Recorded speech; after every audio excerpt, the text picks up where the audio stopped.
red row, please, because that's not... Hey, Don. How'd we do? I didn't do anything, but you're welcome. Yeah, I'm sorry. I was here for moral support, and I know your boyfriend, so. Oh, do you? Yeah. You okay? I'm good.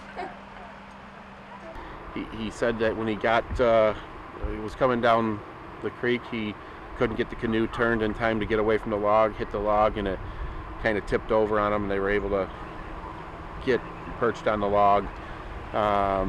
When they got out there, we talked to the subjects, and they were just winded, tired, didn't think they could make it to shore safely. They had life jackets on, so that's a plus for us and them. And then we floated our life jackets out to them that we use for rescue, and we're able to pull them back to safely to shore with our jackets. So it seems like they handled the situation pretty well, got themselves to a safe spot and called for help. Yep, they were very calm. I guess that's probably one of the better ones that you can deal with. We had a little bit of a barrier of hearing the noise. The water is very loud out there because it is flowing fast.